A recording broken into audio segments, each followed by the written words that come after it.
Give me 5 minutes and I'll give you 5 graphics that may just save a life at summer camp. Stay tuned. We ain't got time for that. Ain't nobody got time for that. But first, a disclaimer. I am not a medical doctor, and this is not medical advice. That's Dr. House's department. This is meant to raise awareness about these conditions to maybe save a life. It makes sense. It does not replace professional training, but it will hopefully motivate you to seek that further training. What kind of training, son? Army training, sir! Army training, sir! So with that, let's jump right into it with what your scouts should be wearing if they happen to be jumping into a lake. Cannonball! On the screen is a chart that shows how different colors contrast in different bodies of water. If you're looking to buy a new bathing suit for your scout prior to going to summer camp, please take this into consideration. You want to ensure the best opportunity for locating a missing scout during a buddy check by having the appropriate colors. You have your exit buddy! I have placed some bright color recommendations down in the description below. These are Amazon affiliate links, which means if you click it and you buy, you are helping grow this channel at no additional cost to you.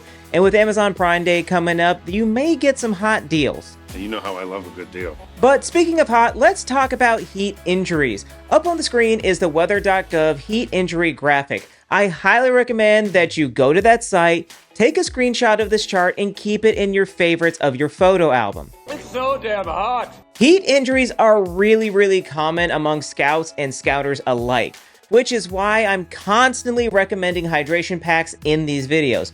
Also, check out my last video about clothing recommendations to help keep you cool.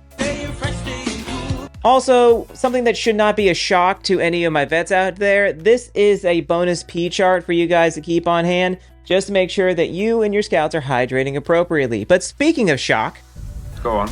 our next chart is the signs and symptoms of anaphylaxis, also commonly referred to as anaphylactic shock. On the screen is a very basic chart, but I recommend that you save it nonetheless. Also, this right here is why the BSA medical form parts A, B, and C is so important.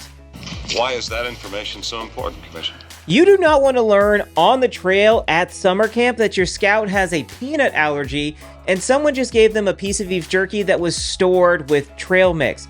That would have been nice to know. You want to recognize the symptoms and familiarize everybody with the location of an EpiPen if one is carried. Where am I getting an EpiPen? It's also good to recognize the difference between that and our last chart, which is the sign and symptoms of diabetic emergencies. Diabetes?